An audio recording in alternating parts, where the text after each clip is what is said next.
Hello मित्रों, नमस्कार। आप सभी का इस ऑनलाइन प्लेटफॉर्म पर हार्दिक स्वागत एवं अभिनंदन। और आशा और उम्मीद करता हूँ कि आप सब बढ़िया होगे। और साथियों और विद्यार्थियों, आज अपन जो बात करेंगे वो बात करेंगे लैब असिस्टेंट जियोग्राफी से संबंधित सिलेबस के बारे में। अपन ने विस्तृत रूप से जो चर्चा थी वह पिछले वाली क्लास के अंदर की थी, और आज मैं विद्यार्थियों आपके सामने उस लैब असिस्टेंट भूगोल ज्योग्राफी का जो सिलेबस है, उस सिलेबस में से एक जो बिंदु है उसके बारे में आज अपन बात करेंगे या चर्चा करेंगे। और वह बिंदु है अपना विद्यार्थियों पृथ्वी की उत्पत्ति। यानी आज अपन ये जानने का प्रयास करेंगे कि ये जो पृथ्वी है, इस पृथ्वी की उत्पत्ति किस प्रकार से हुई, उसके बारे में अपन समझने का प्रयास करेंगे। और ये भी देखेंगे विद्यार्थियों कि पिछला जो प्रयोगशाला सहायक का जो एग्ज़ाम हुआ था, उस एग्ज़ाम के अंदर इस पृथ्वी की उत्पत्ति से संबंधित किस प्रकार का प्रश्न बना था, उस प्रश्न की प्रकृति के बारे में भी विद्यार्थियों आपको बताया जाएगा। पर विद्यार्थियों वो कैसा प्रश्न आया, या इससे पिछले जितने भी जो एग्ज़ाम हुए उनमें पृथ्वी की उत्पत्ति से संबंधित किस प्रकार के प्रश्न आते हैं,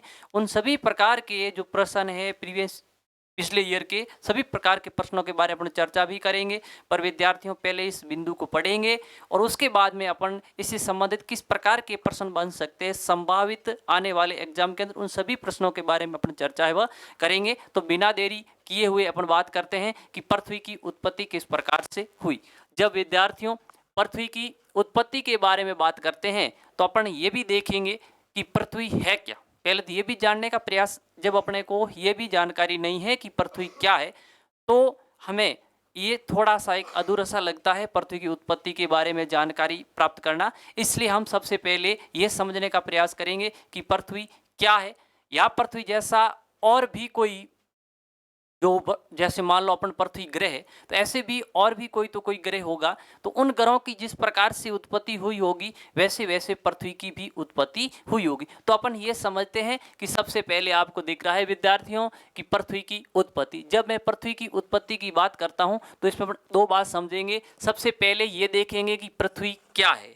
अपन देखेंगे कि पृथ्वी क्या है, ये बात करेंगे। उसके बाद जब दूसरी बात करता हूं मैं विद्यार्थियों, तो दूसरी है अपने पृथ्वी की उत्पत्ति से संबंधित मत। यानी ये जो पृथ्वी की उत्पत्ति हुई, इस उत्पत्ति से संबंधित विभिन्न अलग अलग विद्वान लोगों ने इसकी उत्पत्ति के संबंध में अलग अलग प्रकार की अपनी जो परिकल्पना या जो मत या जो अपने विचार थे उनको रखे थे। किस व्यक्ति ने क्या विचार रखा, उस सब के बारे में अपन बारी बारी से चर्चा करेंगे। पर उससे पहले अपन ये देखते हैं कि ये पृथ्वी है क्या। जब मैं पृथ्वी क्या है इसकी बारे में बात करता हूं तो अपन विद्यार्थियों जानते हैं कि पृथ्वी एक क्या है, ग्रह है। पृथ्वी क्या है, एक पृथ्वी है एक विद्यार्थियों ग्रह है।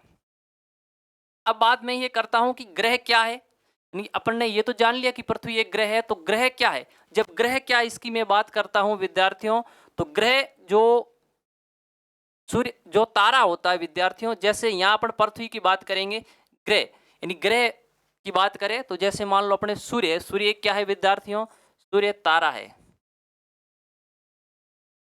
अब इस सूर्य के चारों ओर जो खगोलीय पिंड घूमते हैं या परिक्रमा करते हैं विद्यार्थियों, उसको अपन क्या कहते हैं, ग्रह कहते हैं। उसे क्या कहते हैं, ग्रह। तो ग्रह का मतलब क्या हुआ कि पृथ्वी एक ग्रह है। अब बात ये ग्रह पे आके अटक गई, तो ग्रह का मतलब ये होता है कि जो सूर्य, सूर्य अपना ये क्या विद्यार्थियों, तारा है। अब सूर्य के चारों ओर जो खगोलीय पिंड घूमेंगे या गति करेंगे उसको अपन क्या कहते हैं विद्यार्थियों, ग्रह कहते हैं। उसे क्या कहेंगे, ग्रह। तो इस प्रकार से पृथ्वी अपना एक क्या हुआ विद्यार्थियों, ग्रह। अब मैं ग्रह की बात करूं, इस बात को और आगे बढ़ाऊं मित्रों, तो जैसे मैंने बात की कि जो पृथ्वी एक ग्रह है, और ग्रह है वो होता है जो सूर्य के चारों ओर घूमता है। अब सूर्य की बात करूं तो सूर्य एक क्या है विद्यार्थियों, सूर्य एक तारा है। सूर्य एक क्या है, तारा। तो इस प्रकार से जब मैं बात करूं इस ब्रह्मांड की विद्यार्थियों या यूनिवर्स की, तो इसके अंतर्गत क्या सूर्य एक ही तारा है, नहीं विद्यार्थियों। इस ब्रह्मांड के अंदर असंख्य तारा है, उनमें से सूर्य भी एक क्या है विद्यार्थियों, तारा है। अब सूर्य जो तारा है विद्यार्थियों, वह तारे होते हैं वो हमेशा किस में पाए जाते हैं, आकाश गंगाओं में पाए जाते हैं। किस में होते हैं विद्यार्थियों, तारे हमेशा आकाश गंगाओं में होते हैं। तो तारा है सूर्य, और सूर्य किस में स्थित है विद्यार्थियों? आकाश गंगा।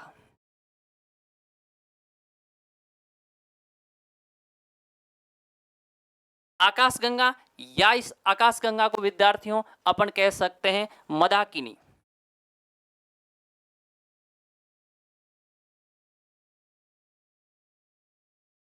तो इस प्रकार से जो अपना सूर्य एक जो तारा है वह तारा एक आकाश गंगा या मंदाकिनी में। अब बात ये आती है विद्यार्थियों कि जो आकाश गंगा या जो मंदाकिनी होती है उसमें क्या एक ही तारा है? नहीं विद्यार्थियों, इसके अंदर भी असंख्य तारे होते हैं। तो ध्यान रखें कि जो आकाश गंगा है, इस आकाश गंगा में असंख्य क्या होते हैं विद्यार्थियों?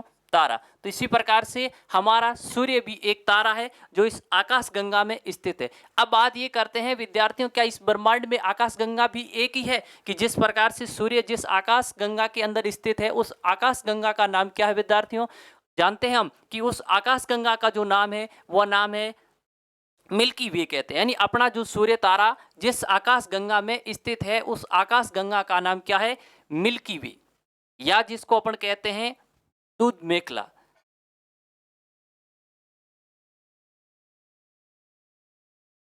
दुग्ध मेखला, या इसको कहते हैं मिल्की वे। तो इस प्रकार से अपन ने ये जानने का प्रयास किया कि जो हमारा जो तारा है सूर्य, और ये सूर्य तारा जिस आकाश गंगा में स्थित है वो आकाश गंगा है। उस आकाश गंगा का नाम है विद्यार्थियों दुग्ध मेखला, या उसको अपन कहते हैं मिल्की वे में। किसमें है? दुग्ध मेखला या मिल्की वे। अब मैं इस आकाश गंगा की बात करूं तो विद्यार्थियों इस आकाश गंगा में असंख्य सूर्य जैसे क्या है? तारे पाए जाते हैं। अब बात ये करते हैं कि जो आकाश गंगा है, ये आकाश गंगाएं क्या ब्रह्मांड में एक ही है? नहीं विद्यार्थियों, ये ब्रह्मांड के अंदर आकाश गंगाएं भी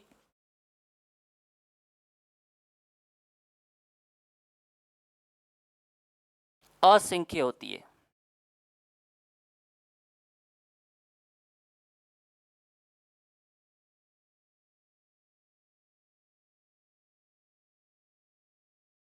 तो इस प्रकार से अपने देखा विद्यार्थियों कि जो ब्रह्मांड है, इस ब्रह्मांड के अंदर आकाश गंगाएं क्या होती है? असंख्या में पाई जाती। तो इस प्रकार से इस सृष्टि के अंदर या इस प्रकृति में देखा जाए विद्यार्थियों सिर्फ एक है, वह क्या है विद्यार्थियों? ब्रह्मांड है, वह एक है। ब्रह्मांड के अलावा जितनी भी वस्तु है वह संख्या में एक नहीं हो सकती है विद्यार्थियों। तो अपन आज ने ये जाना कि ब्रह्मांड क्या है? एक है। ब्रह्मांड में क्या होते हैं विद्यार्थियों? आकाश गंगाएं होगी। क्या होगी? आकाश गंगाएं। और उन आकाश गंगाओं के अंदर क्या होते हैं विद्यार्थियों? तारे होते हैं। क्या होते हैं? तारे होते हैं। इस ब्रह्मांड में असंख्य आकाश गंगाएं और उन असंख्य आकाश गंगाओं के अंदर असंख्य क्या होते हैं विद्यार्थियों? तारे होते हैं। इसी प्रकार से हमारा एक तारा क्या है? कौन सा है विद्यार्थियों? सूर्य है। और वह सूर्य कौन सी आकाश गंगा के अंदर है? उस आकाश गंगा का नाम है विद्यार्थियों दुग्ध मेखला, या उसको अपन कहते हैं मिल्की वे। अब ये बात करते हैं कि जो आकाश गंगा, इस आकाश गंगाओं के अंदर सबसे बड़ी आकाश गंगा की मैं बात करूं विद्यार्थियों तो उस आकाश गंगा का नाम है एंड्रोमेडा। यानी सबसे सबसे बड़ी आकाश गंगा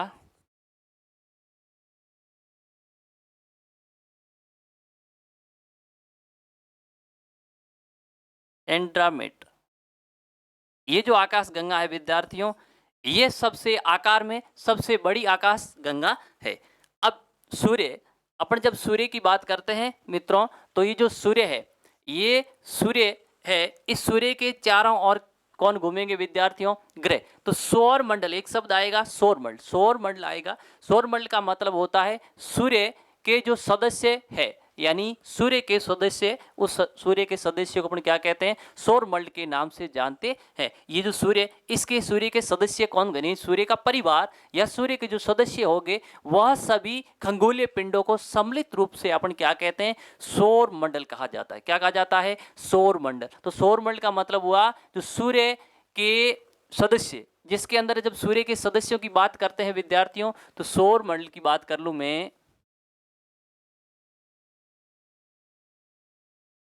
सौर मंडल। सौर मंडल का मतलब ये होता है सूर्य के परिवार या सूर्य के जो सदस्य होते हैं उनको सम्मिलित रूप से हम क्या कहते हैं, सौरमंडल के नाम से जानते हैं। इस प्रकार से दूसरे भी तारे हैं तो उनका जो है जो तारों का जो मंडल होता है उसको सौरमंडल नहीं कहेंगे, उसको अलग अलग नाम से जाना जाता है। सिर्फ जो सूर्य का परिवार या सूर्य के जो सदस्य होते हैं उनको ही अब किस नाम से जानते हैं विद्यार्थियों, उसको सौरमंडल के नाम से जानते हैं। जब सूर्य के सदस्य या परिवारों की बात करूं तो इसके अंदर क्या क्या आएगा विद्यार्थियों, जैसे अपन देखते हैं उपग्रह आएंगे। क्यों? क्योंकि सूर्य के चारों तो घूमते हैं। उपग्रह आएंगे, नहीं सॉरी, जो उपग्रह होते हैं विद्यार्थियों वो ग्रह के चारों ओर घूमते, तो आपके उपग्रह आएंगे इसके अंतर्गत, ग्रह आएंगे। और मैं बात करूं मित्रों तो इसके अंतर्गत क्षुद्र ग्रह आएंगे, धूमकेतु, ठीक है। तो ये सारे के सारे होते हैं विद्यार्थियों, ये सभी जो सदस्य है ये किसके हैं, सूर्य के सदस्य, इसलिए इन सभी को सौर मंडल के सदस्य अपन क्या कहते हैं सम्मिलित रूप से, ये सारे के सारे किस में आ जाएंगे विद्यार्थियों, सौर मंडल के अंतर्गत आते हैं। तो यहाँ से इस प्रकार का प्रश्न बन सकता है विद्यार्थियों कि निम्न में से कौन सा सौर मंडल का भाग नहीं है, तो आपसे वो उपग्रह, ग्रह, क्षुद्र ग्रह और धूमकेतु या उल्कापिंड होते हैं, ये सारे के सारे विद्यार्थियों सौर मंडल के भाग माने जाते हैं या सूर्य के जो परिवार के सदस्य माने जाते हैं। अब बात करते हैं विद्यार्थियों ग्रह की। जब अपन ग्रहों की बात करते हैं विद्यार्थियों तो अपन जानते हैं जो वर्तमान के अंदर ग्रहों की संख्या है वो कितने ग्रह है वर्तमान में,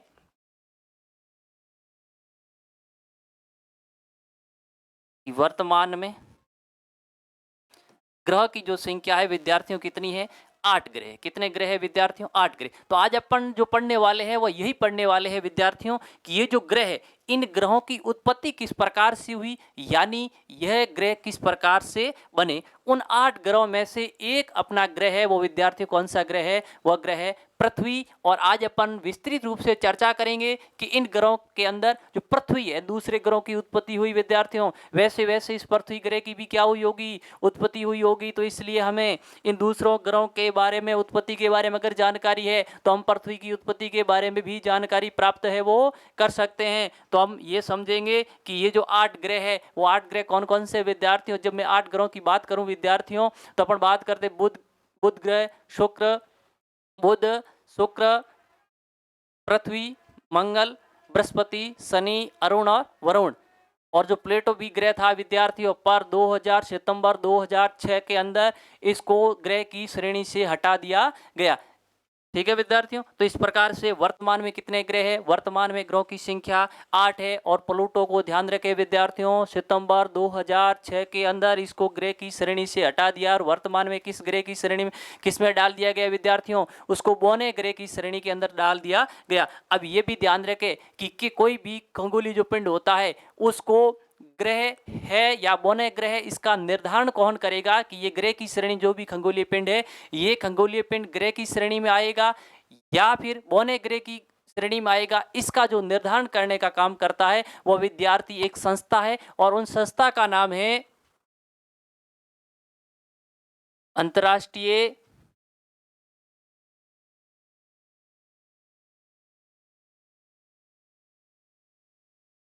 खगोलीय संघ। यानी ये जो आकाशीय पिंड है वो ग्रह होगा या बौने ग्रह होगा या किस प्रकार का पिंड होगा, उसका निर्धारण करने का जो काम है विद्यार्थियों वो एक संस्था करती है और उस संस्था का नाम है अंतर्राष्ट्रीय खगोलीय संघ। और ये जो संस्था है विद्यार्थियों, इस संस्था का जो मुख्यालय है वो आपका फ्रांस में है विद्यार्थियों। कहाँ पे है, फ्रांस में। तो अपने को ध्यान रखना है कोई भी आकाशीय पिंड है वो किस श्रेणी में आता है, उनका निर्धारण करने का जो काम होता है विद्यार्थियों वह काम होता है अंतर्राष्ट्रीय खगोलीय संघ। और इस संघ का जो मुख्यालय है वो विद्यार्थियों कहाँ पे, फ्रांस में है। तो इस प्रकार से ये जो वर्तमान में 8 ग्रह, यानी जो कोई ग्रह होगा कि नहीं होगा उसका निर्धारण इस प्रकार से करते हैं विद्यार्थियों। जो ग्रह होता है वो उनके घूमने का या चलने का एक निश्चित पथ होता है, एक फिक्स मार्ग होता है। अगर वो उस मार्ग पर नहीं चल रहा है या अपने जो जितने समय में उस मार्ग पर वही पूरा चक्कर कर लेता है तो वो समय अवधि और उसके घूमने का मार्ग, ये दोनों अगर जो जितना समय लेता है उससे या तो कम ले लेगा या फिर अपने मार्ग से भटक जाता है, या वो घूमने में जो समय लेता है वो क्या ले लेता है विद्यार्थियों, अधिक ले लेता है। तो इसका मतलब है कि जो अपने नियम और शर्तें थी एक ग्रह होने के लिए, उनको उन्होंने पालन नहीं किया। जब उन्होंने इसको पालन नहीं किया तो उसको ग्रह की श्रेणी से क्या कर दिया विद्यार्थियों, बाहर निकाल दिया गया। तो इस प्रकार से जो अपना प्लूटो ग्रह था विद्यार्थियों, उसको सितंबर 2006 के अंदर इसको ग्रह की श्रेणी से बोने ग्रह की श्रेणी में डाल दिया गया। जब मैं विद्यार्थी इन ग्रहों की बात करता हूं तो अपने और भी एक छोटी सी जानकारी प्राप्त कर लेते हैं विद्यार्थियों। जैसे मान लीजिए ये आपका सूर्य है। अब सूर्य के चारों ओर जो खगोलीय पिंड घूमते हैं विद्यार्थियों, उसको हम क्या कहते हैं, ग्रह कहेंगे। क्या कहेंगे, ग्रह। तो अब जब अपने ग्रहों की बात की विद्यार्थियों, तो आप कहा कि वर्तमान में जो ग्रह है वो कितने संख्या में, 8 ग्रह। कितने ग्रह है, 8। तो अपन बात करते हैं, सबसे पहले मैं सीक्वेंस देखता हूं विद्यार्थियों। जैसे मैं लिखता हूं बुध, फिर मैं बात करता हूं विद्यार्थियों शुक्र, फिर पृथ्वी, और फिर मैं बात करता हूं विद्यार्थियों मंगल। इस प्रकार से ये कितने ग्रह हुए विद्यार्थियों, संख्या में 4 ग्रह। अब ये ग्रह सभी इस सूर्य के चारों ओर इस दीर्घवृत्त, यानी जो ये दीर्घवृत्ताकार पथ है, इसके अंदर क्या करते हैं विद्यार्थियों, घूमते इसके चारों ओर चक्कर लगाते हैं। अब इन 4 ग्रहों के बाद में एक इस प्रकार की पट्टी पाई जाती है विद्यार्थियों, और उस पट्टी को अपन कहते हैं क्षुद्र ग्रह कहते हैं। क्या कहते हैं, क्षुद्र ग्रह। ये पट्टी इन 4 जो ग्रह है वो तो सूर्य के पास में रह जाते हैं, सूर्य की तरफ रहते हैं, और 4 ग्रह है विद्यार्थियों इस पट्टी से बाहर की तरफ रहते हैं। तो ये जो क्षुद्र ग्रह की पट्टी होती है विद्यार्थियों, इस पट्टी के अंदर, इस पट्टी और सूर्य के मध्य वाले जो ग्रह होते हैं उनको हम कहते हैं आंतरिक ग्रह भी कहते हैं। किस नाम से जानते हैं, आंतरिक ग्रह। जो आंतरिक ग्रह के अंतर्गत बात करें तो बुध, शुक्र, पृथ्वी और कौन सा आ जाएगा विद्यार्थियों, मंगल। इन ग्रहों को हम किस प्रकार के ग्रह कहते हैं, आंतरिक ग्रह भी कहते हैं, आंतरिक ग्रह के नाम से भी जाना जाता है। और विद्यार्थियों यह ग्रह, इन ग्रहों का इन दूसरे वाले ग्रहों की तुलना में आकार बिल्कुल क्या होता है, छोटा होता है, यानी आकार कम, यानी इसका आयतन क्या होता है, कम होता है। पर विद्यार्थियों जब आयतन कम है, इसका मतलब इसका जो घनत्व होगा या डेंसिटी होगी, वो डेंसिटी या घनत्व है विद्यार्थियों क्या होता है, ज्यादा होता है। तो इस बात का भी अपने को ध्यान रखना है कि आंतरिक ग्रह कौन से ग्रह है वो आंतरिक श्रेणी के अंतर्गत आते हैं। जब आंतरिक ग्रहों की अपन बात करें विद्यार्थियों, तो उसमें आपका बुध, शुक्र और मंगल और पृथ्वी है, इन सभी को हम आंतरिक ग्रहों की श्रेणी में रखते हैं। और ये जो ग्रह होते हैं, इन ग्रहों का आकार क्या होता है विद्यार्थियों, छोटा होता है, और इसका आयतन क्या होता है, कम होता है, और इनका घनत्व होता है विद्यार्थियों कैसा होता है, अधिक होता है। और ये जो जिस प्रकार से ये, जैसे अपन बात करते हैं पृथ्वी आंतरिक ग्रह के अंतर्गत आता है विद्यार्थियों, और पृथ्वी का स्थलमंडल किससे बना है, चट्टानों से बना हुआ है। तो इसका मतलब इन ग्रहों को चट्टानी ग्रहों के नाम से भी जाना जाता। तो हमें ये भी ध्यान रखना है कि आंतरिक ग्रहों को किस ग्रह की श्रेणी में रखा जाता है, इनको चट्टानी ग्रहों के नाम से भी जानते हैं विद्यार्थियों, आंतरिक ग्रह भी इसको कहा जाता है। और अगर बात की जाए विद्यार्थियों, तो ये जो अंदर वाले ग्रह है इनको पार्थिव ग्रह के नाम से भी जाना जाता। तो ये 3 बात अपने को ध्यान रखनी है कि जो यानी जो ये 4 ग्रह है, इनको आंतरिक ग्रह की भी कहा जाता है, और इन्हें पार्थिव ग्रह भी कहा जाता है। और विद्यार्थियों ये चट्टानों से मिलकर बने हुए होते हैं। अब इसके बाद में जैसे अपन बात करें विद्यार्थियों, इस जो ये क्षुद्र ग्रह पट्टी है, इस पट्टी के बाहर जो भी ग्रह है, जैसे अपन बात करें बृहस्पति है, शनि है, अरुण है और वरुण है, ये जो ग्रह है विद्यार्थियों, इन ग्रहों जो बने हुए हैं वो सामान्यतः गैस से बने हुए, किससे बने हुए, सामान्यतः गैस से बने हुए हैं।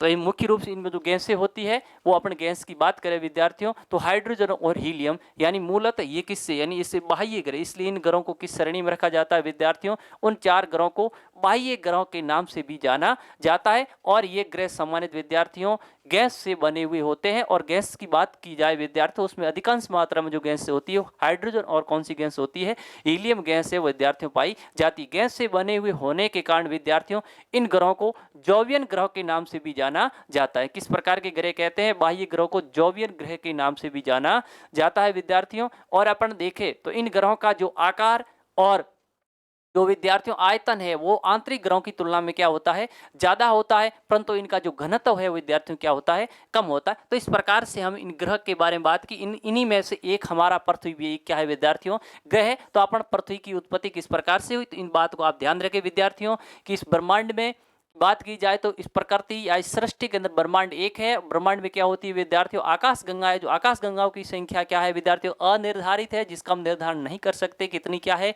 उसके बाद में आकाश गंगा में विद्यार्थियों क्या पाए जाते हैं, तारे पाए जाते हैं। उसमें से हमारा सूर्य एक क्या है विद्यार्थियों, तारा है। और सूर्य के चारों ओर सूर्य जो एक तारा है, और इस तारे के जो सदस्य ग्रह होते हैं उसको हम किसमें रखते हैं विद्यार्थियों, सौर मंडल के अंतर्गत रखा जाता है। उसी में से हमारा एक पृथ्वी है, वह भी एक ही सौर मंडल का क्या है विद्यार्थियों, सदस्य है। और पृथ्वी हम जानते हैं क्या है, ग्रह है। ग्रह क्यों है, क्योंकि विद्यार्थियों सूर्य के चारों ओर घूमता है, इसलिए हम जो पिंड खगोलीय पिंड होता है वो अगर सूर्य के चारों ओर घूम रहा है, इसका मतलब वो ग्रह की श्रेणी में रखा जाता है विद्यार्थियों। और ये जो ग्रह है, इस ग्रह के चारों ओर जो खगोलीय पिंड घूमेगा विद्यार्थियों, उसको हम उपग्रह की श्रेणी के अंतर्गत रखते हैं। तो अब चलते हैं, देखते हैं कि पृथ्वी की उत्पत्ति किस प्रकार से। जब विद्यार्थियों में पृथ्वी की उत्पत्ति की बात करूं, उससे पहले आपको बताना चाहता हूं कि पृथ्वी की उत्पत्ति से संबंधित आज तक किसी प्रकार का कोई भी सिद्धांत को सर्वमान्य नहीं माना गया है। सभी सिद्धांतों ने अपने अपने हिसाब से उसकी उत्पत्ति के रूप में व्याख्या की है, लेकिन वर्तमान तक हमें ये पूर्ण रूप से जानकारी नहीं मिल पाती है कि पृथ्वी की उत्पत्ति किस प्रकार से हुई। यानी पूर्ण रूप से हमें अभी तक भी इसके बारे में जानकारी नहीं, यानी अनभिज्ञ है कि पृथ्वी की उत्पत्ति किस प्रकार से हुई। पूर्ण रूप से इसकी जानकारी के बारे में हमें अभी तक जानकारी नहीं है विद्यार्थियों। पर जो कुछ व्यक्ति या जो विद्वान थे, उनके द्वारा पृथ्वी की उत्पत्ति से संबंधित विचार है वो प्रतिपादित किए गए, या अपने जो तर्क थे या जो अपनी परिकल्पना थी उनको निर्धारित किया गया। तो आज हम उनकी बात करते हैं, किस विद्वान ने किस प्रकार का तर्क या परिकल्पना दी जो पृथ्वी की उत्पत्ति में सहायक मानी।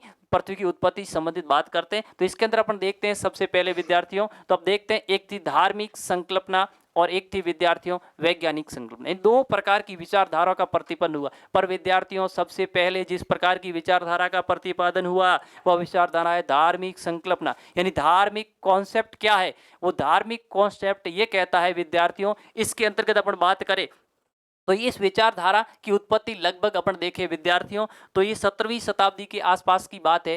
पर इस विचारधारा को वर्तमान में, या जब वैज्ञानिक विचारधारा की जो परिकल्पना, वैज्ञानिक परिकल्पना या विचारधारा पनपी, उस समय इस विचारधारा को पूर्ण रूप से नकार दिया गया था विद्यार्थियों कि ये पृथ्वी की उत्पत्ति के संबंध में जो बात करती है बात पूर्ण रूप से सही नहीं है, क्या है, गलत। अब प्रश्न यहाँ से इस प्रकार का बनेगा विद्यार्थियों कि धार्मिक जो कॉन्सेप्ट है पृथ्वी की उत्पत्ति के बारे में जो बात करता है उसको गलत क्यों साबित कर दिया गया, उसके पीछे क्या कारण है जिसकी वजह से उसको गलत साबित कर दिया गया। जब इसकी मैं बात करूं विद्यार्थियों तो अपन देखते हैं कि पूर्ण रूप से मान्य नहीं थी, यानी ये जो धार्मिक संकल्पना उसको पूर्ण रूप से मान्य नहीं थी। ये बात तो सही है विद्यार्थियों, मान्य नहीं थी, पर बात यह कि इसको मान्य क्यों नहीं थी। तो पहला कारण ये विद्यार्थियों की प्राचीन मत था, यानी ये सबसे पहले दर्शन पे आधारित मत दिया गया था, इसलिए इस बात को स्वीकार नहीं किया गया। तो ये बिल्कुल क्या है विद्यार्थियों, प्राचीन मत, एक कारण ये भी हो सकता है। अगला बात करूं वैज्ञानिक तर्क की दृष्टि से सही नहीं। अगली बात देखें तो वैज्ञानिक तर्क की, यानी जो विज्ञान, जो वैज्ञानिक लोग पृथ्वी की कैसे क्या उत्पत्ति है उसके बारे में जो तर्क देते, उस तर्क की दृष्टि से ये बात बिल्कुल क्या है सही बैठ ही नहीं रही थी, बिल्कुल क्या है उसकी कचौटी पे खरी नहीं उतर रही थी। इस कारण से इस बात को क्या कर दिया गया कि उसकी वजह से कि धार्मिक विचारधारा को गलत साबित कर दिया गया, यानी वैज्ञानिक कसौटी पर पूर्ण रूप से खरी नहीं उतरी, यानी वैज्ञानिक तर्क की दृष्टि से सही नहीं ये विचारधारा। अगली बात करें पूर्ण रूप से कल्पना पे आधारित, यानी ये पूर्ण रूप से अपने कल्पना पे आधारित थी। जो जिस विद्वान ने इस परिकल्पना, यानी ये जो बात बताई थी पृथ्वी की उत्पत्ति के संबंध में, वो कोई किसी प्रकार के प्रमाणिक या तथ्य पर आधारित नहीं होकर के बिल्कुल अपनी कल्पना पे आधारित थी। इसकी वजह से इस बात को बिल्कुल क्या कर दिया विद्यार्थियों, नकार दिया गया। तो यही कारण है विद्यार्थियों कि धार्मिक जो संकल्पना, जो कॉन्सेप्ट था पृथ्वी की उत्पत्ति से संबंधित, धार्मिक जो कॉन्सेप्ट दिया गया था उस कॉन्सेप्ट को गलत साबित कर दिया गया या मान्यता प्राप्त नहीं, मतलब इस सिद्धांत के अनुसार पृथ्वी की उत्पत्ति नहीं हो। इसके पीछे कारण कि एक प्राचीन मत था। दूसरी बात वैज्ञानिक जो सिद्धांत है उस सिद्धांत या वैज्ञानिक जो कसौटी उस पर खरा नहीं उतर रहा है, यानी यह वैज्ञानिक तर्क की दृष्टि से सही नहीं है। और अगली बात करें विद्यार्थियों तो ये पूर्ण रूप से कल्पना पे आधारित था, इसकी वजह से इस मत को क्या कर दिया गया, अस्वीकार कर दिया गया। तो इस प्रकार से ये धार्मिक जो कॉन्सेप्ट था विद्यार्थियों उसके बारे में हमने बात की। और यहाँ से प्रश्न बनने की गुंजाइश यही है कि धार्मिक जो विचारधारा थी पृथ्वी की उत्पत्ति संबंधी उसको नकार क्यों दिया गया या उसको अस्वीकार क्यों किया गया, क्योंकि ये दो तीन बात अपने अभी की थी। अगली बात करता हूं विद्यार्थियों तो मैं देखता हूं कि अगली बात है अपने पास वैज्ञानिक कॉन्सेप्ट, यानी इस इसकी यानी धार्मिक संकल्पना के बाद में जब वैज्ञानिक कॉन्सेप्ट विचारधारा का प्रतिपादन हुआ तो उसी विचारधारा ने ही इस विचारधारा को क्या किया था विद्यार्थियों, गलत या अस्वीकार साबित किया। जब हम वैज्ञानिक कॉन्सेप्ट की बात करते हैं विद्यार्थियों, तो सबसे पहले जो जिस विद्वान या व्यक्ति के दिमाग में इस प्रकार का विचार आया वो व्यक्ति था, उसकी बात करें तो सर्वप्रथम जो वैज्ञानिक कॉन्सेप्ट इसका प्रतिपादन किया था 1749 के अंदर फ्रांस का विद्वान था विद्यार्थियों, जिसका नाम था कास्ते दे बफन, यानी फ्रांसीसी विद्वान, जिसने 1749 के अंदर जो एक पृथ्वी की उत्पत्ति से संबंधित वैज्ञानिक जो कॉन्सेप्ट है उसका प्रतिपादन किया विद्यार्थियों, और उस व्यक्ति का नाम है, वो नाम है कास्ते दे डफन। कास्ते द डफन पहला व्यक्ति है जिसने पृथ्वी की उत्पत्ति के संबंध में वैज्ञानिक जो परिकल्पना है या जो वैज्ञानिक सिद्धांत है उसका प्रतिपादन या विचारधारा थी उसको बताया था। तो ये बात अपने को ध्यान रखनी विद्यार्थियों, परीक्षा की दृष्टि से ये अच्छी है। ठीक है, आगे बात को बढ़ाते हैं तो अपन ये देखते हैं विद्यार्थी, वैज्ञानिक कॉन्सेप्ट हो गया, और वैज्ञानिक कॉन्सेप्ट है पूर्ण रूप से प्रमाणिक तथ्यों पर आधारित है, उसके बारे में बात करेंगे। ये सिर्फ कल्पना और तर्क पर आधारित विद्यार्थियों नहीं होता, प्रमाणिक बात की के आधार पर ही पृथ्वी की उत्पत्ति के बारे में बात करेगा, उसको अपन आगे देखेंगे विद्यार्थियों। तो इस प्रकार से ये दो अपने जो पृथ्वी की उत्पत्ति संबंधी मूल रूप से पहले ये जो विचारधारा आई थी विद्यार्थियों लगभग 18वीं शताब्दी के अंदर, ध्यान रखे किस शताब्दी के अंदर आई थी, लगभग 18वीं शताब्दी। तो ये भी बात अपने को ध्यान रखनी है विद्यार्थियों। अगली ग्रहों की उत्पत्ति में भाग लेने वाले तारों की, अब ये वैज्ञानिक जो कॉन्सेप्ट आया, इन्होंने कहा कि जो ये ग्रह बने हैं जैसे पृथ्वी भी ग्रह है ना, इन ग्रहों की उत्पत्ति कि एक तारे से हुई है या फिर दो तारों से हुई है या फिर दो से अधिक तारों से हुई है। तो ये कह रहा है कि ग्रहों की उत्पत्ति में भाग लेने वाले तारों की संख्या के आधार पर इस विचारधारा को दो भागों में बांट दिया गया विद्यार्थियों। यानी ये जो ग्रह पृथ्वी बना है विद्यार्थियों, ये क्या एक तारे से बना है या एक से अधिक तारों से बना है, या फिर अगर इसकी बात की जाए बहुत सारे तारे मिल करके इस पृथ्वी की क्या हुई है, उत्पत्ति हुई है। तो देखिए इन ग्रहों की उत्पत्ति में भाग लेने वाले तारों की संख्या के आधार पे अपन बात करें तो ये दो बात आती है, एक आती है अद्वैतवादी संकल्पना और एक आती है द्वैतवादी संकल्पना। यहाँ क्या बात है विद्यार्थियों कि ग्रहों की उत्पत्ति में, अब ग्रहों की मतलब एक ग्रह की मैं पृथ्वी की बात नहीं कर रहा हूँ, दूसरे ग्रह जो भी पढ़ते हैं उसके बारे में अपन बात करते हैं कि उन सभी ग्रहों की उत्पत्ति क्या सिर्फ एक तारे से हुई है या फिर एक से अधिक तारे से हुई है। तो इसके आधार पर इस कॉन्सेप्ट को, विचारधारा को दो श्रेणियों में विभाजित किया गया। एक तो विचारधारा ये थी विद्यार्थियों कि ये जो ग्रह या जो ग्रह, ये पृथ्वी या जो भी ग्रह है उनकी उत्पत्ति सिर्फ एक तारे से हुई है। दूसरी बात ये की गई विद्यार्थियों कि ये जो ग्रह या जो पृथ्वी है उसकी उत्पत्ति एक या एक से अधिक, एक यानी सूर्य, एक तो सूर्य तारा था विद्यार्थियों, या इसके अलावा और भी दूसरे तारे, सूर्य के अलावा भी एक दो तारे जिनसे ही पृथ्वी की उत्पत्ति हुई है उसके बारे में बात की गई। तो अपन सबसे पहले देखते हैं विद्यार्थियों अद्वैतवादी संकल्पना। ये जो अद्वैतवादी कॉन्सेप्ट क्या है विद्यार्थियों, जब अपन इस कॉन्सेप्ट की बात करें विद्यार्थियों अद्वैतवादी कॉन्सेप्ट, तो ये हमें ये बताता है कि जो ये ग्रह या जो पृथ्वी है इसकी उत्पत्ति सिर्फ एक तारे से या एक वस्तु से ही मानी जाती है। तो इस बात का भी ध्यान रखें कि अद्वैतवादी कॉन्सेप्ट से हमें किसके बारे में, ये कॉन्सेप्ट हमें क्या बताता है, ये कॉन्सेप्ट हमें ये बताता है कि ये जो ग्रह की बात करूं या जो ये पृथ्वी है विद्यार्थियों, इसकी उत्पत्ति सिर्फ या तो एक तारे से हुई है या फिर एक ही पदार्थ से हुई है। अगली बात है द्वैतवादी संकल्पना। ये कॉन्सेप्ट क्या कहता है विद्यार्थियों, ये कहता है कि हमें जो ग्रह या जो पृथ्वी है इसकी उत्पत्ति एक से अधिक तारों से मिलके हुई है। एक तो सूर्य था, इस सूर्य के अलावा और दो तारे भी अपन कह सकते हैं, उससे मिल करके इस जो ग्रह है या जो पृथ्वी इसकी उत्पत्ति विद्यार्थियों हुई है। इसको मैं इस नाम से भी क्या लिख सकता हूं विद्यार्थियों, अद्वैतवादी कॉन्सेप्ट को मैं कह सकता हूं एक तारक सिद्धांत भी कह सकता हूं मैं इसको, एक तारक सिद्धांत। क्यों विद्यार्थियों, क्योंकि एक तारे से इन ग्रह या पृथ्वी की उत्पत्ति हुई है, इसकी वजह से इसको अपन क्या कह सकते हैं, एक तारक सिद्धांत के नाम से भी जानते। अगली बात करूं विद्यार्थियों द्वैतवादी संकल्पना या कॉन्सेप्ट क्या है, जब इसकी बात करें विद्यार्थियों इसको दूसरे किस नाम से, अब ये एक है तो इसका मतलब ये दो या दो से अधिक होगा, तो इसको मैं कह सकता हूं द्वितारक,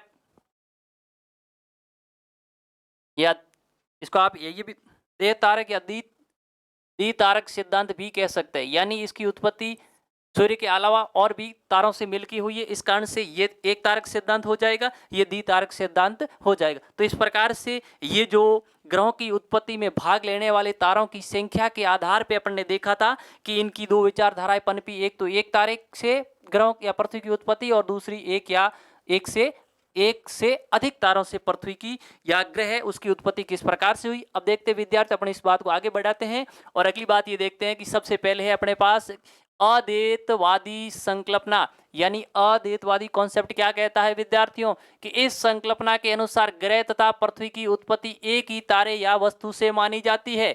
ये कह रहा है कि ग्रह या पृथ्वी की उत्पत्ति, ग्रह, अब पृथ्वी ग्रह है तो दूसरे ग्रह की बात करूं मैं, दूसरे ग्रह या जो पृथ्वी है इसकी उत्पत्ति एक ही तारे यानी एक ही तारे से हुई होगी या फिर एक ही वस्तु से मानी जाती है। तो कहने का मतलब मोटे रूप से ये हुआ विद्यार्थियों, सरल शब्द में अगर अपन इस बात को बताए तो यह है कि विचारधारा, अद्वैतवादी विचारधारा ये कहती है कि जो ग्रह या जो पृथ्वी है इसकी उत्पत्ति सिर्फ एक तारे से या एक वस्तु से ही मानी जाती है। अगली बात विद्यार्थियों कि सबसे पहले इस मत का प्रतिपादन किसने किया था। अभी अपन ने बात की थी विद्यार्थियों कि जो वैज्ञानिक विचारधारा है इस विचारधारा का सबसे पहले जो प्रतिपादन किया था वो 1749 के अंदर फ्रांसीसी विद्वान, फ्रांस का रहने वाला जो विद्वान था जिसका नाम अपन ने पढ़ा था विद्यार्थियों कास्ते द बफन नामक व्यक्ति ने सबसे पहले वैज्ञानिक विचारधारा का प्रतिपादन किया था। तो अद्वैतवादी विचारधारा का भी प्रतिपादन विद्यार्थियों कास्ते द बफन के द्वारा किया गया। और अगर बात करते हैं विद्यार्थियों तो इसकी विचारधारा के और कौन कौन समर्थक थे, यानी ये बात सही है कि जो ग्रह या जो पृथ्वी उसकी उत्पत्ति एक ही तारे से हुई, इस बात का और समर्थन करने वाले कौन कौन व्यक्ति थे विद्यार्थियों। जब मैं उन व्यक्तियों की बात करता हूं तो एक व्यक्ति है इमैनुअल कांट। तो इमैनुअल कांट ने भी इस विचारधारा का क्या किया था विद्यार्थियों, समर्थन किया था। दूसरी बात करूं मैं विद्यार्थियों, दूसरा जो इसका समर्थक है वो है लाप्लास महोदय। कौन है? लाप्लास महोदय भी इस विचारधारा के क्या थे, समर्थक। तो ये बात भी ध्यान रखें विद्यार्थियों कि अद्वैतवादी संकल्पना कॉन्सेप्ट या विचारधारा है उसके प्रतिपादक कौन है और इसका समर्थन करने वाले कौन कौन से विद्वान है इसके बारे में हमें जानकारी होनी चाहिए। जो प्रतिपादन की बात की तो वो फ्रांसीसी विद्वान कास्ते दे बफन और इसका समर्थन करते इमैनुअल कांट और लाप्लास महोदय। तो इस प्रकार से इस विचारधारा के बारे में लोगों ने बात की। आगे बढ़ते विद्यार्थियों अगली बात अपन देखते हैं कि दैत्यवादी संकल्पना क्या है, यानी द्वितारक सिद्धांत। वो एक तारक यानी द्वितारक सिद्धांत क्या कहता है विद्यार्थियों कि दैत्यवादी विचारधारा के अनुसार पृथ्वी की उत्पत्ति दो तारों से मानी जाती है। अब ये क्या कहता है विद्यार्थियों कि पृथ्वी या जो ग्रह है इसकी उत्पत्ति एक तारे से न होकर कितने तारों से मानी जाती है विद्यार्थियों, दो तारों से इसकी उत्पत्ति मानी जाती है। सूर्य के अलावा दो तारे, ये बात भी इसने लिख दी है विद्यार्थियों कि सूर्य के अलावा दो और तारे थे, उन तारों की वजह से ही ग्रह या पृथ्वी की क्या हुई है विद्यार्थियों, उत्पत्ति हुई है। अब इस बात के समर्थक कौन है, इस बात को सही कौन मानने वाले कौन है, इस बात का समर्थन कौन कौन करते हैं तो देखते हैं विद्यार्थियों। चैम्बरलिन और मोल्टन, एक जो व्यक्ति है एक चैम्बरलिन है और एक मोल्टन भी इस बात का क्या करते हैं कि समर्थन करते हैं कि जो ये जो ग्रह या जो पृथ्वी बनी है विद्यार्थी जो बनी है ये एक से अधिक तारों से मिलकर ही बनी है। आगे जेम्स जेन्स और जेफरीज भी इस बात का क्या करते हैं विद्यार्थियों, समर्थन करते हैं। अगली बात देखते हैं एस एन रसेल भी इस बात का क्या करते हैं, समर्थन करते हैं। देह तारक सिद्धांत की समर्थक व्यक्तियों की बात की जाए विद्यार्थियों तो इसके अंदर चैम्बरलिन और मोल्टन है, जेम्स जेन्स है और जेफरीज है और एस एन रसेल, ये सभी व्यक्ति है वो इस देह तारक सिद्धांत की क्या करते हैं विद्यार्थियों, समर्थन करते हैं। ये मानते हैं कि जो ग्रह या जो पृथ्वी की उत्पत्ति है वो एक सूर्य के जो एक तारे से नहीं होकर के एक से अधिक तारों से ही इसकी उत्पत्ति हुई है विद्यार्थियों। इस बात को विद्यार्थी अपन आगे बढ़ाते हैं। आगे देखते हैं, अब बात करते हैं कि सबसे पहले ये तो अपन ने जो अभी पढ़ा विद्यार्थियों वो सबसे पहले अपन ने ये जो बात की उत्पत्ति संबंधित उसमें दो विचारधाराएं धार्मिक और वैज्ञानिक। उसके बाद वैज्ञानिक विचारधाराओं में जो ग्रह या पृथ्वी की उत्पत्ति होती है तारों की संख्या के आधार पर अपन ने उसको दो विचारधाराओं में विभाजित किया। अब देखते हैं कि अलग अलग जो विद्वान थे उन विद्वानों ने किस प्रकार से पृथ्वी की उत्पत्ति के बारे में बात की, अपन उसके बारे में बात करते हैं। सबसे पहले अपन बात करते विद्यार्थियों कांट ने एक परिकल्पना दी थी और उस परिकल्पना ना वायु राशि परिकल्पना, इन कांट महोदय ने पृथ्वी की उत्पत्ति से संबंधित किस प्रकार की परिकल्पना का प्रतिपादन किया था तो हमें जानकारी होनी चाहिए कि कांट की जो परिकल्पना थी वह थी विद्यार्थियों वायु राशि परिकल्पना। अब ये क्या होता है विद्यार्थियों, देखिए, या इसको मैं ऐसे भी कह सकता हूं विद्यार्थियों कि वायु राशि परिकल्पना को मैं इस नाम से भी लिख सकता हूं, क्या, गैसीय परिकल्पना। कैसे लिख सकता हूं विद्यार्थियों, गैसीय परिकल्पना। अब ये होता है क्या है इसको अपने समझने का प्रयास करते हैं। देखिए कि ये कि कांट ने जो पृथ्वी की उत्पत्ति से संबंधित जो परिकल्पना दी थी अपने, उस एक तो उसका नाम याद होना चाहिए, और वो परिकल्पना वायु राशि परिकल्पना या इसको गैसीय परिकल्पना कहते हैं। दूसरी बात ये विद्यार्थियों कि इन्होंने जो ये परिकल्पना दी थी, ये परिकल्पना किस सिद्धांत पे आधारित थी। जब सिद्धांत की बात आए विद्यार्थियों तो ध्यान रखना, ये आधारित न्यूटन के गुरुत्वाकर्षण नियम पे आधारित थी। किसके कौन से सिद्धांत पे आधारित थी? जो न्यूटन का गुरुत्वाकर्षण नियम होता है उस नियम पर ये, या उस नियम पर ये जो कांट की वायु राशि परिकल्पना थी वो उस पर आधारित थी। अब कांट ने क्या किया था, देखिए विद्यार्थियों, कांट महोदय ने बताया था कि जो ब्रह्मांड है, जो ब्रह्मांड है, जैसे मान लीजिए अपन ब्रह्मांड, कांट ने कहा था कि जो ब्रह्मांड है, इस ब्रह्मांड के अंदर कुछ पदार्थ बिखरा हुआ था। मान लीजिए विद्यार्थियों, जैसे अपन ये ब्रह्मांड मानते हैं, इस ब्रह्मांड के अंदर क्या था, इस प्रकार से कुछ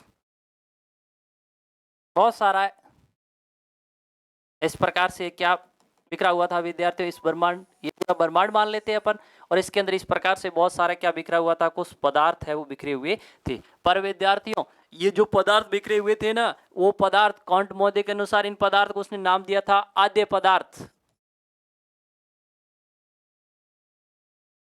आद्य पदार्थ यानी कांट महोदय क्या कहता है पृथ्वी की उत्पत्ति की संबंध में, ये बताता है कि जो ब्रह्मांड था उस ब्रह्मांड के अंदर बहुत सारा पदार्थ है वो क्या हुआ था विद्यार्थियों, बिखरा हुआ था, और उस बिखरे हुए पदार्थ का उसने नाम किया था आद्य पदार्थ। जब इस परिकल्पना की विद्यार्थियों जब आलोचना हुई तो उन्होंने, विद्वानों ने, दूसरे वाले विद्वान थे, उन्होंने पूछा कि ये आपने जो कह रहे हैं कि ब्रह्मांड के अंदर बहुत सारा पदार्थ बिखरा हुआ है, ये बात तो सही है, पर ये ब्रह्मांड में पदार्थ आया कहाँ से? तब उन्होंने अपना क्या तर्क दिया विद्यार्थियों, तब उसने ये तर्क दिया कि ब्रह्मांड के अंदर ये बिखरा हुआ जो पदार्थ, जिस पदार्थ का उसने नाम दिया था आद्य पदार्थ, ये पदार्थ है वो आया है विद्यार्थी ईश्वर पदार्थ है। मतलब उसने कहा किसकी देन है, ये ब्रह्मांड में ईश्वर पदार्थ, ये तो अपने उसने तर्क दिया था। यानी जब दूसरे विद्वानों ने उससे पूछा कि आप कह रहे हैं कि जो ब्रह्मांड है इसमें बहुत जो ये पदार्थ बिखरा हुआ है, और इस पदार्थ का उसने अपने हिसाब से नाम दिया, वो कैसा दिया, आद्य पदार्थ। अत्यंत पुराने समय का था इसलिए उसका नाम दिया आद्य पदार्थ दे दिया ना।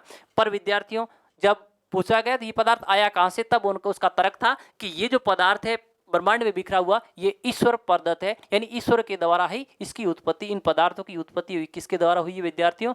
ईश्वर के द्वारा हुई है। तो ये जो विद्यार्थियों ब्रह्मांड में कांट के अनुसार जो पदार्थ बिखरा हुआ था, इस पदार्थ की विशेषता थी विद्यार्थियों, क्या थी कि बहुत दूर दूर कण फैले हुए थे, और जब ये कण दूर दूर थे और ये बिल्कुल कैसे थे विद्यार्थियों, कठोर थे। तो ये भी ध्यान रखे बात, ये जब ही शुरुआती अवस्था के अंदर बात की जाए तो ये कण क्या थे, दूर दूर फैले हुए थे, और कैसे थे विद्यार्थियों, अंत्यत क्या थे, कठोर थे। तो एक बात हमें ये ध्यान रखनी है कि ये कण किस प्रकार के थे विद्यार्थियों, ये जो कण थे विद्यार्थियों वो कैसे कण थे, अंत्यत क्या थे आपके, कठोर थे।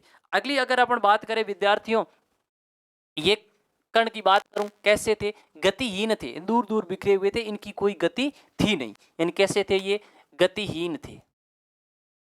तो ये भी अपने को ध्यान रखना है कि जो शुरुआती ब्रह्मांड में जो कांट के अनुसार जो पदार्थ या जो आधे पदार्थ था उसकी विशेषता थी कि वो पदार्थ बिल्कुल क्या थे, कठोर थे विद्यार्थियों, और कैसे थे, गतिहीन थे। कैसे थे, गतिहीन थे, और उनकी ताप भी क्या था, ताप रहित थी, उसका कोई ताप था नहीं, यानी ताप रहित। तो ये बात अपने को ध्यान रखनी है कि जो कांट ने जिन पदार्थ, जो ब्रह्मांड में बिखरा हुआ पदार्थ की जो परिकल्पना की थी, वह पदार्थ कठोर था, गतिहीन था, और कैसा था, ताप रहित था। पर विद्यार्थियों गुरुत्वाकर्षण का जो न्यूटन का गुरुत्वाकर्षण नियम ये कहता है कि जब कोई भी दो पदार्थ होते हैं, या दो, या जो बहुत सारे पदार्थ हैं या जो कण होते हैं, वो एक दूसरे को अपनी ओर खींचते हैं, आकर्षण उत्पन्न होता है, उसमें क्या होता है, आकर्षण। यहाँ पर भी यही हुआ विद्यार्थियों, समय के साथ धीरे धीरे ये कण एक दूसरे की ओर आकर्षित हुए। जैसे मान लीजिए ये कण थे विदेश प्रकार से फैले हुए विद्यार्थियों, फिर समय के अनुसार एक दूसरे की ओर क्या हुए, आकर्षित हुए विद्यार्थियों। तो हम जानते हैं स्वाभाविक है कि इन कणों के मध्य क्या होगी, टक्कर होगी, सीधी सी बात है, एक दूसरे की ओर आएंगे तो इनके मध्य क्या उत्पन्न हुई, टक्कर हुई विद्यार्थी। समय के बाद धीरे धीरे समय के साथ इन कणों के मध्य क्या उत्पन्न हो गई विद्यार्थियों, टक्कर उत्पन्न शुरू हो गई। जब हम जानते हैं विद्यार्थियों कि कोई भी दो वस्तुएं टकराएगी तो इसका मतलब है कि उसमें गति भी उत्पन्न होगी, और साथ साथ में क्या है, ताप भी उत्पन्न होगा। तो यहाँ पर भी यही हुआ विद्यार्थियों कि ये दोनों कण धीरे धीरे, बहुत कण है वो पास में आते गए और एक दूसरे से उसके मध्य क्या होती गई विद्यार्थियों, टक्कर होती गई। और टक्कर होने से उसमें क्या उत्पन्न हो गई, तापमान उत्पन्न हुआ। और तापमान उत्पन्न हुआ तो हम जानते हैं कि कोई भी वस्तु होती है विद्यार्थियों, वह वस्तु तापमान को पा करके हमेशा क्या हो जाती है, फैल जाती है। जब देखते हैं कि कोई भी पदार्थ जो है अगर उसको अपन तापमान देंगे तो उस पदार्थ जिन कणों से मिलकर बना है विद्यार्थियों, वो कण ऊष्मा को पा करके क्या हो जाते हैं, गति करना शुरू कर दे। तो यहाँ पर भी यही बात लागू हुई कि ये जो कण थे विद्यार्थियों, वो कणों में टकराट हुई, टकराट होने से उसमें गति उत्पन्न हो गई। और गति उत्पन्न होने से विद्यार्थियों ये हुआ कि जो कण थे वो कण तापमान, मतलब उसमें तापमान भी उत्पन्न हो गया। जब ये तीन बात कणों ने गति करना भी शुरू कर दिया विद्यार्थियों, कण का तापमान भी बढ़ गया। तो अब ये हुआ धीरे धीरे समय के साथ विद्यार्थियों, इन कणों की गति और तापमान बढ़ने से उन पदार्थ जो भी था वो आकार क्या होता गया इनका विद्यार्थियों, इस आद्य पदार्थ के आकार में क्या होती गई, वृद्धि होती गई। यानी कहने का मतलब ये हुआ समय के साथ इन कणों में टकराट हुई, टकराट होने पर इनका कणों ने गति करनी शुरू कर दी और कणों का तापमान भी बढ़ गया। तो धीरे धीरे ये जो पदार्थ है इनके आकार में क्या होती गई विद्यार्थियों, वृद्धि होती गई। आकार में क्या होती गई, वृद्धि। तो अपने को ध्यान रखनी है, समय के बाद में धीरे धीरे इन कणों के आकार में क्या हुई विद्यार्थियों, आकार में वृद्धि हुई।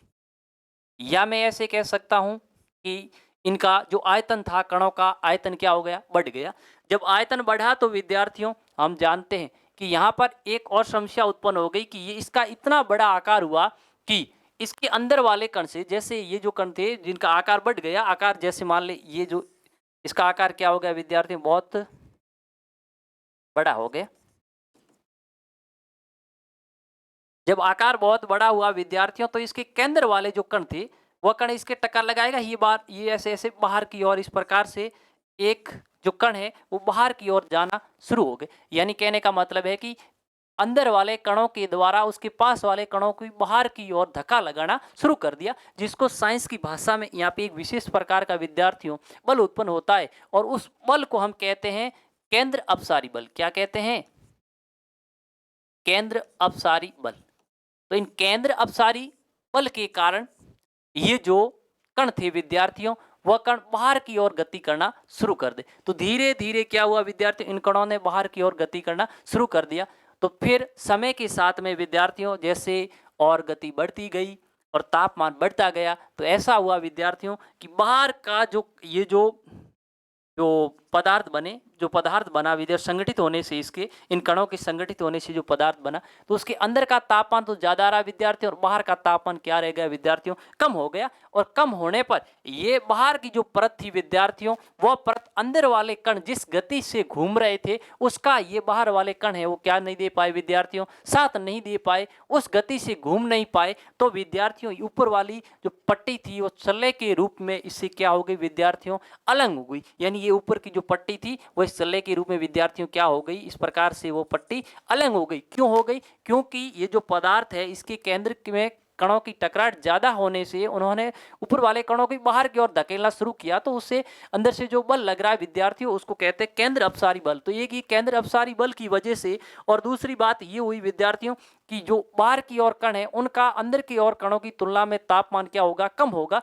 तो ये अंदर वाले कणों का तापमान भी ज्यादा है और उसकी घूमने की गति भी क्या है विद्यार्थियों, ज्यादा है। ऊपर वाले कणों की गति क्या है, कम है। तो निचले वाला यानी ऊपर वाला जो भूभाग था वो निचले वाले पट्टी का जो भूभाग है उसके साथ में गति कर नहीं पाया, और जब उसके साथ में गति नहीं कर पाया तो ये पीछे रह गया, बाहर हो गया और एक चल्ले के रूप में उससे क्या हो गया विद्यार्थियों, अलग हो गया। तो इस प्रकार से इससे धीरे धीरे इस एक सल्ले के रूप में ऐसे ऐसे कितने सल्लों की उत्पत्ति हुई विद्यार्थियों, 9 सल्ले बने। और इन 9 सल्लों के बनने से ये जो चल्ले थे विद्यार्थियों, ये जो चल्ले का मतलब यहाँ से जो भी पदार्थ निकला, फिर ये पदार्थ धीरे धीरे क्या हो गया विद्यार्थियों, संगठित हुआ और ठंडा होकर के एक ठोस पिंड का रूप धारण कर लिया। और उस ठोस पिंड को हम क्या कहते विद्यार्थियों, ग्रह कहते। तो ये कांट महोदय की परिकल्पना थी कि कांट महोदय ने ये कहा था कि जो ब्रह्मांड है, इस ब्रह्मांड के अंदर जो पदार्थ बिखरा हुआ है उस पदार्थ का नाम उसने क्या दिया, आद्य पदार्थ।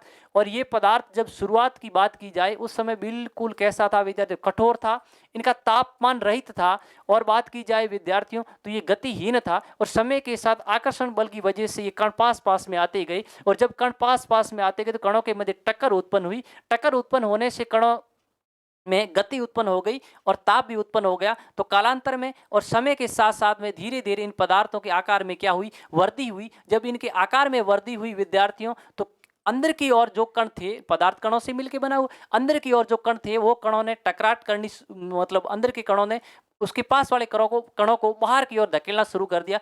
और साथ में ये भी प्रक्रिया हुई कि बाहर वाले कण ठंडे होते गए, संगठित हो गए। अंदर वाले कणों का बाहर वाले कणों की तुलना में तापमान ज्यादा था, तो वो जिस गति से घूम रहे थे अंदर वाले कण, वैसे वैसे बाहर वाले कण उस गति से घूम नहीं रहे, उसका साथ नहीं दे पाए और पीछे रह गए, और अलंग चल्ले के रूप में उन्होंने एक आकृति बन गई। और फिर वो चल्ले के रूप में जो अलंग आकृति का निर्माण हुआ विद्यार्थियों, उस आकृति में जो भी पदार्थ थे वो धीरे धीरे क्या हुए, संगठित हुए, और एक केंद्रित, एक बिंदु पर क्या हो गए, केंद्रित हो गए। केंद्रित होने से एक पिंड का निर्माण हो गया विद्यार्थियों, और उस पिंड को हम कहते हैं ग्रह कहते हैं। क्या कहते हैं, ग्रह कहते हैं। तो इस प्रकार से इस जो ये पदार्थ था उसको संगठन हुआ, और संगठन होने के बाद में विद्यार्थियों उससे ये 9 सल्ले निकले।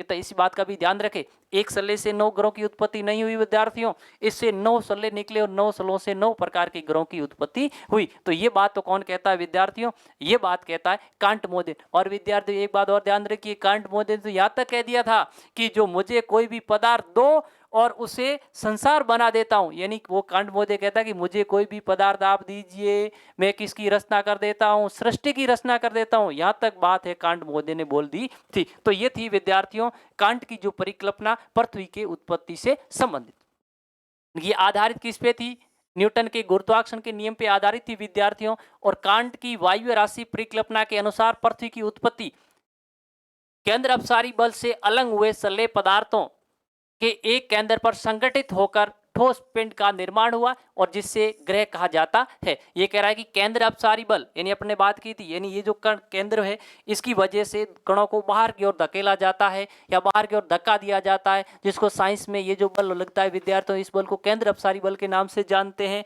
इस बल की वजह से यानी इसके ऊपर वाला भाग है वो चल्ले के रूप में क्या हो गया विद्यार्थियों, पदार्थ का अलग हो गया। चल्ले के पदार्थ के अलग होने के बाद में जो चला था विद्यार्थियों, ये भी तो किन्हीं कणों से मिलकर बना है।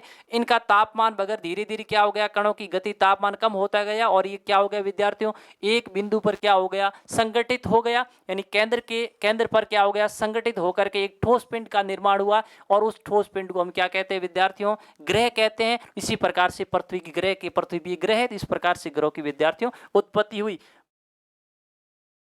अब बात ये कि कांट की परिकल्पना के दोष क्या थे, यानी कांट महोदय की जो परिकल्पना दी थी उस परिकल्पना के लाप्लास महोदय ने कुछ दोष दिए बताए थे। वह दोष क्या है, जब मैं दोष की बात करता हूं तो मतलब आद्य पुराने समय का आद्य पदार्थों के आपस में टकराने से ऊष्मा उत्पन्न नहीं होती।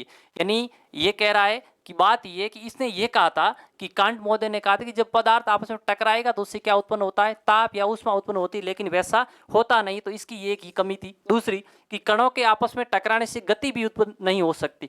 और अपन बात करते हैं कि जब कण एक दूसरे से आपस में टकराते हैं तो उससे गति उत्पन्न नहीं हो सकती। ये बात भी उन्होंने कहा कि गति उत्पन्न होती, इसलिए ये बात भी गलत थी। अगली यानी आकार में वृद्धि होने से, यानी उसका आयतन बढ़ने से गति में वृद्धि नहीं होती। वो कह रहा है कि जब जब कणों का आकार बढ़ा तो उसको आकार बढ़ने से उनके जो गति थी वो भी क्या हो गई, बढ़ गई। ये बात भी, यानी किसी वस्तु का आकार बड़ा होने से उसकी गति बढ़ती नहीं है। तो इस प्रकार से ये तीन उस दोष थे विद्यार्थियों। तो ध्यान रखें कांट की परिकल्पना के मुख्य रूप से तीन दोष थे। तो इस प्रकार से ये पृथ्वी की उत्पत्ति संबंधित कांट महोदय ने एक अपनी परिकल्पना है वो प्रस्तुत की थी, और मैं आपसे आशा और उम्मीद करता हूँ कि ये आपको समझ में आई होगी। अब बात को अपन बढ़ाते विद्यार्थियों आगे, और अगली अपन बात करते हैं विद्यार्थियों लाप्लास महोदय की। और लाप्लास महोदय ने 1796 लगभग 18वीं शताब्दी के अंदर जो परिकल्पना दी थी विद्यार्थियों, उस परिकल्पना का नाम था निहारिका परिकल्पना, या मैं इसको कह सकता हूं नेबुला। क्या कह सकता हूं विद्यार्थियों, नेबुला या निहारिका परिकल्पना का प्रतिपादन किसने किया विद्यार्थियों, लाप्लास महोदय ने। कब किया विद्यार्थियों, तो अपने कोई सन ध्यान न रख करके विद्यार्थियों की शताब्दी का विशेष रूप से ध्यान रखना चाहिए। तो इन्होंने कौन सी शताब्दी की होगी विद्यार्थियों, 18वीं शताब्दी। कौन सी शताब्दी होगी कि 18वीं शताब्दी। ठीक है विद्यार्थियों। तो ये भी ध्यान रखें कि लाप्लास मोदे ने किस शताब्दी के अंदर अपनी जो परिकल्पना है उसको प्रस्तुत किया, तो 18वीं के अंदर, और उस जो परिकल्पना दी थी उसका नाम था निहारिका या था नेबुला। अब बात समझने की यह है विद्यार्थियों कि निहारिका या जो नेबुला होता क्या है। जब मैं विद्यार्थियों निहारिका नेबुला की बात करूं तो लाप्लास मोदे कहता है कि जो ब्रह्मांड है, इस ब्रह्मांड के अंदर जो गैसीय बादल, मतलब जो विभिन्न प्रकार की गैसें और जो धूल कणे होते हैं, यानी जैसे हल्की गैस है, मुख्य रूप से किस प्रकार की गैस है, हल्की गैस और धूल कणों से निर्मित जो बादल था, उस बादल को उस समय जो ये लाप्लास मोदे ने क्या नाम दिया था विद्यार्थियों, नेबुला नाम दिया था, या निहारिका परिकल्पना विद्यार्थियों, या इसका नाम इसने क्या दिया था, नेबुला दिया था। तो ये बात हमें विशेष रूप से ध्यान होनी चाहिए विद्यार्थियों कि नेबुला क्या है या निहारिका क्या है। जब नेबुला की बात करें तो ये जो ब्रह्मांड है विद्यार्थियों, इसमें गैस और धूल कण का जो बादल होता है। अब गैस की बात की जाए तो ध्यान रखें विद्यार्थियों, हल्की गैसें, कैसी गैसें विद्यार्थियों, मूलतः हल्की गैस, जिसके अंदर मैं बात करूं विद्यार्थियों कौन कौन सी, हाइड्रोजन, और कौन सी विद्यार्थियों, हीलियम, कौन सी, हीलियम। तो ये हाइड्रोजन, हीलियम गैस और प्लस क्या विद्यार्थियों, धूल कण, इससे जो बादल बना हुआ था उसका इन्होंने क्या नाम दिया, नेबुला नाम दिया, या निहारी परिकल्पना का। अब इसमें हुआ क्या विद्यार्थियों, तो देखिए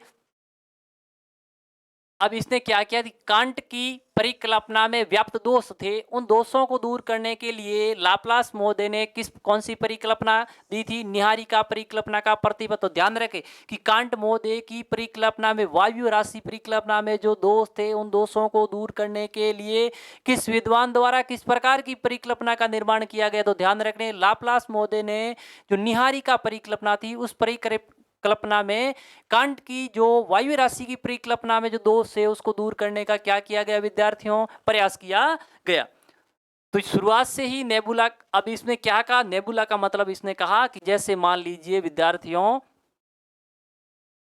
ये एक बादल है। अब इसमें क्या है, बादल की क्या है विद्यार्थियों, इसमें गैस भी है और इसमें क्या है, धूल के कण भी है, गैस प्लस धूल के कण। इसको इन्होंने क्या कहा विद्यार्थियों, नेबुला नाम दिया था, किसने, लाप्लास मोदे। तो ये शुरुआत में मतलब ये कह रहा है कि ब्रह्मांड में नेबुला थी। अब ये नेबुला प्रारंभ से ही नेबुला कैसा था, गतिशील, यानी ये कह रहा है कि शुरुआत से ही ये क्या कर रहा था, गति कर रहा था, गतिहीन था नहीं। जैसे कांट ने कहा था कि ब्रह्मांड बिखरे हुए पदार्थ गतिहीन थे, वैसे थे नहीं, ये शुरू से ही क्या कर रहा था, प्रारंभ से ही नेबुला क्या था, गतिशील था। और ये गतिशील नेबुला शीतल होकर के फिर धीरे धीरे गति करता, ये क्या हुआ, ये ठंडा हुआ। शीतल का मतलब क्या हुआ, ठंडा हुआ। ठंडा हुआ तो ये कण क्या आएंगे, पास आएंगे, तो इन कणों का क्या, कण क्या होंगे, संगठित होंगे, और कणों का संघनन होकर के कण क्या हो जाते हैं, संगठित होंगे। अब जब संगठित होंगे तो इसका आकार भी, या जिसकी मैं आयतन की बात करूं, आकार या आयतन भी क्या हो जाएगा विद्यार्थियों, कम हो जाएगा। तो ये कह रहा है कि ये गतिशील नेबुला शीतल होकर के आकार में सिकुड़ती गई, जिससे निहारिका का बाह्य भाग शीतल होने लगा। यानी ये जो नहर बादल था, इसका बाहर वाला भाग भी क्या होने लगा, धीरे धीरे ये बाह्य भाग भी धीरे धीरे क्या होने लगा विद्यार्थियों, शीतल, मतलब ठंडा होने लगा। आगे क्या हुआ, निहारिका के आकार व आयतन में कमी हो गई। अब अपन देख रहे हैं कि ये जो आकार, अगर ये शीतल हो रहा है, ठंडा हो रहा है, कोई वस्तु सिकुड़ेगी, सीधी सी बात है, उसका आकार और आयतन क्या हो जाएगा विद्यार्थियों, कम हो जाएगा, घट जाएगा, सिकुड़ गया। तो ये कह रहा है कि निहारिका के आकार और आयतन में कमी होने लगी, और इस कारण निहार की गति में भी क्या हुई, वृद्धि। आकार कम हुआ तो गति क्या हो गई विद्यार्थियों, बढ़ गई, गति में क्या होने लगी, वृद्धि। अब कांट मोदे की उल्टी हुई नहीं हुई, कांट तो कह रहा था कि आकार बढ़ा तो गति बढ़ी, आकार कम तो गति घटी, पर ये क्या कह रहा है कि आयतन में कमी होने लगी, इस कारण निहारिका की गति में क्या होने लगी, उसकी घूमने की जो दर थी वो क्या हो गई विद्यार्थियों, बढ़ गई। आगे निहारिका का ऊपरी भाग अत्यधिक शीतल हो गया।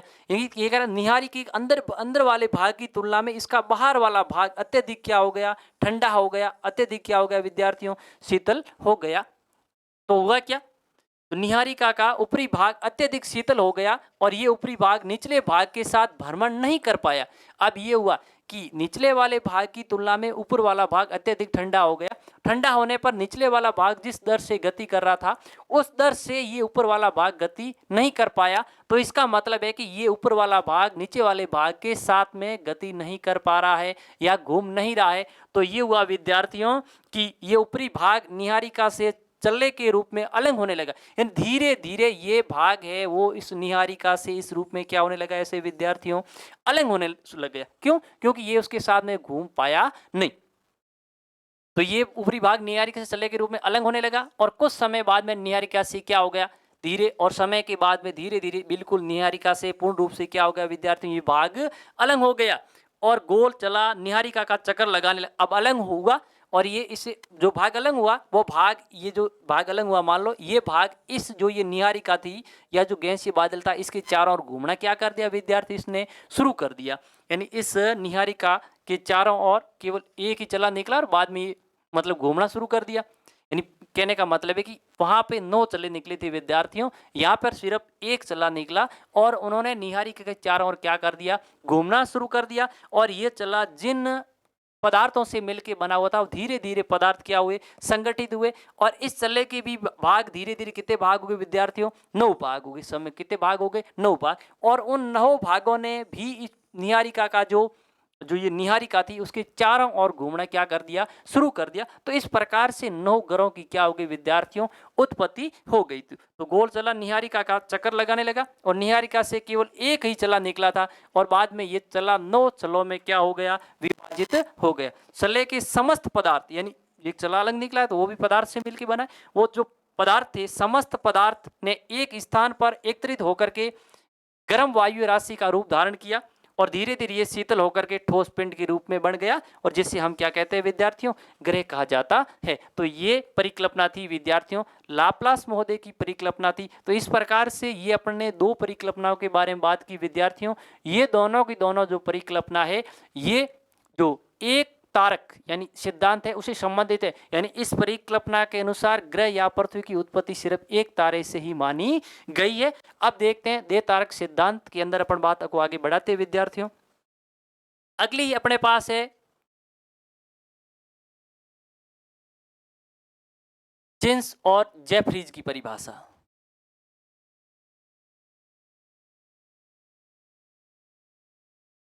ठीक सर, एक पेज आगे ला रही